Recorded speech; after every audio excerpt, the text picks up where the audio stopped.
নমস্কাৰ বন্ধুসকল, Assamese everything YouTube চেনেলটোলৈ আপোনালোকক স্বাগতম জনাইছোঁ। লৈছোঁ এটা নতুন ভিডিঅ'। অৰুণোদয় পষেক আৰম্ভ হৈ আছে। বিভিন্ন অঞ্চলত গাঁও সভা পাতিছে। গাঁও সভাত নমিনেশ্যন হৈছে, অৰ্থাৎ আপোনালোকৰ নামসমূহ প্ৰক্ষেপ কৰিছে আৰু তাৰ যোগেদি অৰুণোদয় আঁচনিলৈ যিসকল যোগ্য ব্যক্তি সেইসকলক চয়ন প্ৰক্ৰিয়া ইতিমধ্যে আৰম্ভ হৈ গৈছে আৰু ইয়াৰ পাছতে এখন ফৰ্ম দিব। ফৰ্ম বহুত জেগাত দি গৈছে, কিছু কিছু জেগাত দিবলৈ আছে। ফৰ্ম ফিল আপসমূহ কেনেদৰে কৰিব সেই বিষয়ে মই আপোনালোকক এই ভিডিঅ'টোৰ যোগেদি জনাবলৈ চেষ্টা কৰিম। ভিডিঅ'টো শেষলৈকে চাই যাব। যদি ভিডিঅ'টো ভাল পায় লাইক কৰি দিব, শ্বেয়াৰ কৰি দিব আৰু চেনেলটো ছাবস্ক্ৰাইব কৰি দিবলৈ নাপাহৰিব। বন্ধুসকল, ফৰ্মখন পঢ়োৱাৰ আগতে কিছুমান কথা কওঁ। ফৰ্মখন ভুল হ'লে আপোনালোকে হোৱাইটনাৰ মাৰিব পাৰিব নে নোৱাৰিব, এই কথা বহুতে হয়তো মনলৈ প্ৰশ্ন আহিব পাৰে। আপোনালোকে হোৱাইটনাৰ ইউজ কৰিব পাৰে বা কাটি ওপৰতে লিখি দিব পাৰে, কিন্তু একেবাৰে ঘঁহাই নেপেলাব ফৰ্মখন। আৰু ফৰ্মখন পূৰাওঁতে খুব সাৱধান হৈ ল'ব, কিয়নো হয়তো যদি ফৰ্মখন কেনেবাকৈ কটা হয় ৰিজেক্ট হৈ যাব পাৰে। আৰু আপোনালোকে ফৰ্মখনৰ লগত যি ডকুমেণ্ট দিব লাগে, ৰেচন কাৰ্ড, আধাৰ কাৰ্ড, ভোটাৰ ID কাৰ্ড, এইখিনি আপোনালোকে জমা দিবলৈ চেষ্টা কৰিব, দি দিব সকলোখিনি। আৰু লগতে যিসকল দিব্যাংগ আছে তেওঁলোকে দিব্যাংগ কাৰ্ডটো দিবলৈ নাপাহৰিব। কোনে 18 বছৰ ঊৰ্ধৰ সকলো মহিলাই পাব আৰু লিংগ নিৰ্বিশেষে সকলো দিব্যাংগ ব্যক্তিসকলে এই আঁচনিৰ সুবিধা লাভ কৰিবলৈ সক্ষম হ'ব। আপোনালোকৰ যিটো ৰেচন কাৰ্ড, সেই ৰেচন কাৰ্ডটো আধাৰ চিডিং হৈ থকাটো বাধ্যতামূলক। যদি নাই আপোনালোকে কৰাই ল'ব। আপোনালোকে পাৰ্মানেণ্ট ৰেচিডেঞ্চ হ'ব লাগিব অসমৰ। আপোনালোকে গাঁওবুঢ়াৰ পৰা যিখন স্থায়ী বাসিন্দা প্ৰমাণপত্ৰ, সেই প্ৰমাণপত্ৰখন আপোনালোকে দিব লাগিব। আৰু আপোনালোকে ৰেচন কাৰ্ড থাকিব লাগিব। এটা ৰেচন কাৰ্ডৰ বিপৰীতে এগৰাকী মহিলাহে পাব, অৰ্থাৎ এটা ৰেচন কাৰ্ডত যদি কেইবাগৰাকী মহিলাৰ নাম থাকে একেটা পৰিয়ালত, তেতিয়া প্ৰতিগৰাকীয়ে ভিন ভিনভাৱে আপোনালোকে যি অৰুণোদয় আঁচনি, সেই অৰুণোদয় আঁচনি নাপাব। আপোনালোকে এটা ৰেচন কাৰ্ডৰ বিনিময়ত এগৰাকী মহিলাইহে সুবিধাটো লাভ কৰিব। আৰু 37 লাখ নতুন বেনিফিচিয়াৰী এই অৰুণোদয় 3.0ত আপোনালোকে সংযোগ কৰিব। আৰু গোটেই পইচাটো DBT, অৰ্থাৎ ডাইৰেক্ট বেনিফিচিয়াৰী ট্ৰেঞ্জেকশ্যন, অৰ্থাৎ যিজন হিতাধিকাৰীজনৰ ডাইৰেক্ট একাউণ্টত দিবলৈ চেষ্টা কৰিব। এয়া 19 ছেপ্টেম্বৰত লঞ্চ হৈছিলে আৰু এই আঁচনি বৰ্তমান জানুৱাৰী, ফেব্ৰুৱাৰী, মাৰ্চ মাহত হয়তো বন্ধ থাকিব। তাৰপাছত আপোনালোকে এই আঁচনি পইচা একাউণ্টত সোমাব। তাৰ আগত আপোনালোকৰ ফৰ্ম ফিল আপ অনুষ্ঠিত হ'ব। এতিয়া ফৰ্ম ফিল আপ কৰিব কেনেকৈ, মই সেই বিষয়ে আপোনালোকক দেখুৱাম। ব'লক ভিডিঅ'টো। বন্ধুসকল, এইখন হৈছে অৰুণোদয় ফৰ্ম। এখন ব্লেক এণ্ড হোৱাইটত মই দেখুৱাইছোঁ আপোনালোকক। এইখন ফৰ্মখন ৰঙীন আৰু ইয়াত এটা ফৰ্ম নাম্বাৰ থাকিব লাগিব। এটা পাছপৰ্ট চাইজ ফটো আপোনালোকে প্ৰথমতে ইয়াত লগাই ল'ব। লগাই লোৱাৰ পাছত আপোনালোকে আগতে অৰুণোদয় পাইছিলে নে নাই, প্ৰথমটো ইয়েছ আৰু ন' ভিতৰত আপোনালোকে ক্লিক কৰিব। যদি আগতে পাইছিলে ইয়েছ কৰিব, আগতে যদি পোৱা নাই আপোনালোকে নতুনকৈ এপ্লাই কৰিছে তেতিয়াহ'লে ন' কৰি দিব আপোনালোকে। ইয়াত এইখন ফাইনেন্স ডিপাৰ্টমেণ্টৰ পৰা ইছ্যুড কৰা হৈছে। এপ্লিকেশ্যন ফৰ্ম অৰুণোদয় 3.0 বুলি লিখা আছে, দেখিছে নহয় আপোনালোকে। তাৰপিছত আপোনালোকে ৰেচন কাৰ্ড নাম্বাৰটো ইয়াত ভৰাব লাগিব। ষ্টাৰ মাৰ্ক দিয়া আছে, গতিকে এইটো বাধ্যতামূলক। যিসকলৰ ৰেচন কাৰ্ড নাই তেওঁলোকে এপ্লাই কৰিব নোৱাৰিব। ডিষ্ট্ৰিক্ট আপোনালোকে ইয়াত লিখিব লাগিব। LSE, অৰ্থাৎ আপোনালোকৰ যিটো সমষ্টি, সেই সমষ্টিটো আপোনালোকে ইয়াত ভৰাব লাগিব।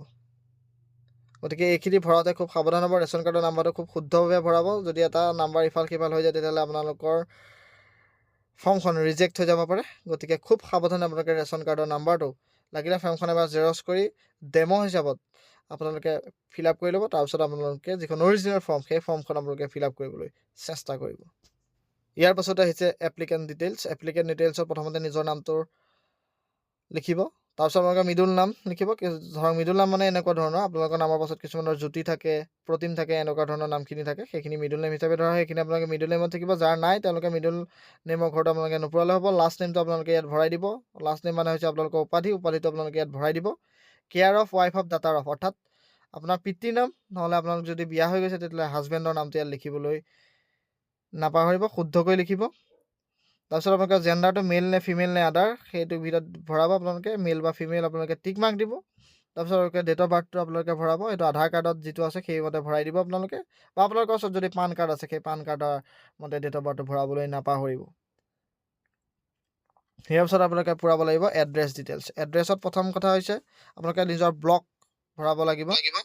তাৰপিছত আপোনালোকে গাঁও পঞ্চায়তৰ নাম ভৰাব লাগিব। যদি টাউনত বাস কৰিছে তেতিয়াহ'লে আপোনালোকে ৱাৰ্ড নাম্বাৰটো, ৱাৰ্ড নাম্বাৰ বা নেমটো আপোনালোকে ইয়াত ভৰাব লাগিব। ভিলেজ নেমটো ভৰাব লাগিব। লোকেলিটি বা লেণ্ডমাৰ্ক, অৰ্থাৎ আপোনালোকে কোনটো অঞ্চলত বাস কৰে সেই অঞ্চলৰ নামটো লিখিব। তাৰ ওপৰত আপোনালোকে গাঁৱৰ নামটো লিখিব। তাৰপিছত মোবাইল নাম্বাৰ, আপোনালোকৰ ভেলিড মোবাইল নাম্বাৰ যিটোলৈ SMS আহি থাকে, যিটোত আপোনালোকে সঘনাই ইউজ কৰে, সেইটো ভৰাব। তাৰপিছত পিন নাম্বাৰটো আপোনালোকে ভৰাব লাগিব। হাউচ নাম্বাৰটো ভৰাব লাগিব। হাউচ নাম্বাৰটো আপোনালোকে গাঁও প্ৰধানৰ ঘৰতে আপোনালোকে লিষ্ট পাই যাব। তাৰ পৰা আপোনালোকে নিজৰ ঘৰৰ নাম্বাৰটো সংগ্ৰহ কৰি ইয়াত ভৰাই দিব। তাৰপিছত পুলিচ ষ্টেচন তো ইয়াত লিখি দিব আপোনালোকৰ ইয়াত কোন পুলিচ ষ্টেচনৰ আণ্ডাৰত পৰে সেইটো আপোনালোকে ভৰাব। তাৰপিছত আপোনালোকে হৈছে প্ৰায়ৰিটি হাউচ হোল্ড, অৰ্থাৎ আপোনালোকে এই তলৰ কোনটো অংশ আপোনালোকৰ এৰিয়াত পৰে, অৰ্থাৎ তাত আপোনালোকে টিক মাৰ্ক দিব। যদি উইডো অৰ্থাৎ বিধৱা হয়, এজ 45+, 45 বছৰ উৰ্ধ হ'ব লাগিব, ইয়াত আপোনালোকে বিধৱা হ'লে টিক মাৰ্ক দিব। দিব্যাংগ হ'লে কোনো বয়সৰ সীমা নাই, টিক মাৰ্ক দিব। ডিভ'ৰ্চ ওমেন হ'লে আপোনালোকে 45+ হ'ব লাগিব, তাত আপোনালোকে টিক মাৰ্ক দিব। আৰু যদি আপোনালোকৰ ওচৰত ৰেচন কাৰ্ড থকা মহিলা হয় তেতিয়াহ'লে আপোনালোকে AAY যিটো বেনিফিচিয়াৰী তাত আপোনালোকে টিক মাৰ্ক দিব। আনমেৰিড ওমেন হ'লে অৰ্থাৎ অবিবাহিতা হ'লে আপোনালোকে 45 বছৰ উৰ্ধ হ'ব লাগিব, তাত আপোনালোকে টিক মাৰ্ক দিব।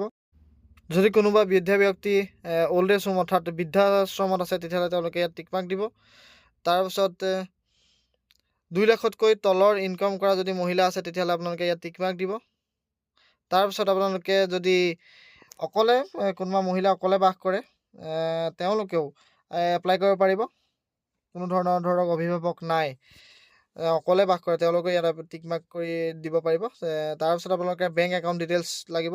প্ৰথমতে আপোনালোকে বেংকৰ একাউণ্ট নাম্বাৰটো শুদ্ধকৈ ইয়াত ভৰাব পাছবুকৰ পৰা চাই। তাৰপিছত আপোনালোকে বেংকৰ নামটো লিখিব, বেংকৰ ব্ৰাঞ্চ নেমটো লিখিব। সকলো পাছবুকতে উপলব্ধ থাকিব, আপোনালোকে পাছবুকটোৰ পৰা চাই ফিল আপ কৰিব পাৰিব। অতি সহজ ফৰ্মখন পূৰাবলৈ ঘৰতে বহি আপোনালোকে ফিল আপ কৰিব পাৰিব। তাৰপিছত আপোনালোকে IFSC কোডটো ভৰাব আৰু এই বস্তুকেইটা যিটো বেংকৰ ডিটেইলছটো আপোনালোকে শুদ্ধকৈ ভৰাবলৈ চেষ্টা কৰিব, কিয়নো ইয়াত যদি ভুল হৈ যায় আপোনালোকৰ পইচাটো আপোনালোকে একাউণ্টত নোসোমাব, যিহেতু DBT যোগেদি সোমাব। গতিকে আপোনালোকে এইখিনি অতি শুদ্ধকৈ ভালদৰে তদাৰক কৰিহে ভৰোৱা উচিত। গতিকে এইখিনি আপোনালোকে ভৰাওঁতে এবাৰ চাই ল'ব। বেংক পাছবুকৰ আপোনালোকে ফ্ৰণ্ট পেজটো আপোনালোকে এটাচ কৰি দিব লাগিব, অৰ্থাৎ জেৰক্স কপি এটা দিব লাগিব। গতিকে আপোনালোকে ইয়েছটোত আপোনালোকে টিক মাৰ্ক কৰিব। তাৰপিছত আপোনালোকে আধাৰ কাৰ্ডৰ নাম্বাৰটো ইয়াত ভৰাই দিব লাগিব। মাই আধাৰ নাম্বাৰ ইজ বুলি যিটো অপশ্যন আছে তাত আপোনালোকে আধাৰ নাম্বাৰটো ভৰাই দিব লাগিব। দৰকাৰ হ'লে আপোনাৰ পৰা OTP চৰকাৰে সংগ্ৰহ কৰিম বুলি ইয়াত লিখা আছে, গতিকে এবাৰ ভালদৰে পঢ়ি চাই ল'ব। তাৰপিছত আপোনালোকৰ আছে এপিক নাম্বাৰ ৰেচন কাৰ্ড, আপোনালোকে ইয়াত চৰকাৰে আপোনালোকৰ পৰা সংগ্ৰহ কৰিব, সেই নাম্বাৰটো আপোনালোকে ফেটছ কৰি তেওঁলোকে চাব। গতিকে তাৰ বাবে আপোনালোকে নিজৰ যিটো এপিক নাম্বাৰ সেই এপিক নাম্বাৰটো ইয়াত ভৰাব লাগিব, অৰ্থাৎ ভোটাৰ ID কাৰ্ডৰ এপিক নাম্বাৰটো ইয়াত ভৰাব লাগিব। আৰু ভোটাৰ ID কাৰ্ডৰ এটা জেৰক্স কপি আপোনালোকে ফৰ্মখনৰ লগত সংলগ্ন কৰি দিব লাগিব। শেষত মই কি দিব লাগিব ডকুমেণ্টছ সেইকেইটা কৈ যাম। তাৰপিছত আপোনালোকে ছেভ ডিক্লেৰেশ্যন চাইন আপ, সেইটো আপোনালোকে য়েছ বা নো ক্লিক কৰিবলৈ কৈছে, আপোনালোকে য়েছ ক্লিক কৰিব। যদি নো ক্লিক কৰে তেতিয়াহ'লে আপোনালোকৰ ফৰ্মখন ইমানতে ৰিজেক্ট হৈ যাব, গতিকে আপোনালোকে কোনো ধৰণৰ ফৰ্মখন আগ নাবাঢ়িব। সেয়েহে আপোনালোকে ইয়াত য়েছ যিটো অপশ্যন আছে তাৰ ছাইডতে যিটো খালী ঘৰ আছে তাতে আপোনালোকে টিক কৰি দিব। টিক কৰাৰ পাছত আপোনালোকে ডিক্লেৰেশ্যনটো ভালদৰে চাই ল'ব। ডিক্লেৰেশ্যনটো আপোনালোকে ভালদৰে চাই লোৱাৰ পাছত ঠিক তলতে আপোনালোকে চাইন কৰিব লাগিব। যিসকলে চাইন কৰিব নাজানে তেওঁলোকে নিজৰ থাম্ব ইমপ্ৰেশ্যন দিব লাগিব। যদি মতা মানুহ হয় তেতিয়াহ'লে লেফ্ট অৰ্থাৎ বাওঁ হাতৰ বুঢ়া আঙুলি টিপ চহি দিব লাগিব। যদি মহিলা হয় তেতিয়াহ'লে সোঁ হাতৰ বুঢ়া আঙুলি টিপ চহি দিব লাগিব। যদি যিসকলে চাইন কৰিব জানে তেওঁলোকে চাইন কৰি দিলেই হ'ব।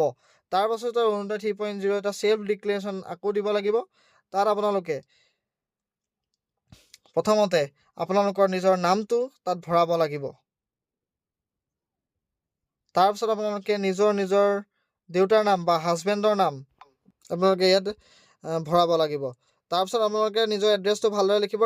ৰিচাইডিং এট বুলি অপশ্যন যিটো আছে তাৰ ছাইডতে আপোনালোকে খালী ঘৰ আছে দেখিছেনে সৰহকৈ, তাত আপোনালোকে নিজৰ গাঁৱৰ নাম, post office, pin number, PS, district এইখিনি ভৰাব। ভৰাই আপোনালোকৰ ৰেচন কাৰ্ডৰ নাম্বাৰটো আপোনালোকে ইয়াত ভৰাই দিব লাগিব। ভৰাই দিয়াৰ পাছতে আপোনালোকৰ কেইবাটাও কণ্ডিশ্যন দিছে, আপোনালোকে কেইবাটাও কণ্ডিশ্যন আপোনাৰ সত্য আপোনালোকে নিৰূপণ কৰিব লাগিব। প্ৰথম কথা হৈছে আপোনালোকে অসমৰ স্থায়ী বাসিন্দা হয় বুলি লিখা আছে। তাৰপিছত আপোনালোকে বৰ্তমান অসমতে বাস কৰে সেয়া লিখা আছে। অৰুণোদয় আঁচনিৰ যি গাইডলাইন সেই গাইডলাইনৰ মতে আপোনালোকে ইলিজিবল হয় বুলি নিজকে স্বয়ংভাৱে ঘোষণা কৰিছে, সেয়া আপোনালোকে দিব লাগিব লিখিছে। তাৰপিছত আপোনালোকৰ কিছুমান দিছে যে আপোনালোকে MP, MLA বা ex-MP বা এনেকুৱা ধৰণৰ কোনো পৰিয়ালৰ পৰা বিলং নকৰে সেয়া লিখিছে। আপোনালোকৰ ঘৰৰ কোনো মেম্বাৰ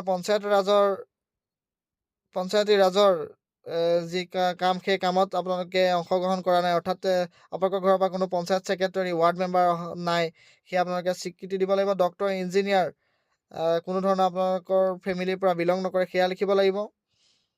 কোনো ধৰণৰ teacher, college, university, higher secondary, junior college বা কোনো ধৰণৰ টেম্পৰেৰী বা কণ্ট্ৰেকচুৱেলকৈ বা পাৰ্মানেণ্ট টিচাৰ হিচাপে কোনো যে চাকৰি কৰি থকা নাই সেয়া আপোনালোকে এটা ডিক্লেৰেশ্যন দিব লাগিব। আপোনালোকে মিড ডে মিল ৱৰ্কাৰ নহয়, আশা কৰ্মচাৰী নহয়, আশা ছুপাৰভাইজাৰ নহয় বা গাঁও প্ৰধান নহয়, অংগনবাদী ৱৰ্কাৰ নহয় বুলি আপোনালোকে ইয়াত এটা ডিক্লেৰেশ্যন দিব লাগিব। ইয়াত লিখা আছে সকলোখিনি। ইনকম টেক্স আপোনালোকে পে' নকৰে বুলি ইয়াত লিখা আছে। আপোনালোকৰ ঘৰত কোনো ধৰণৰ 4চকীয়া বাহন নাই বুলি লিখা আছে।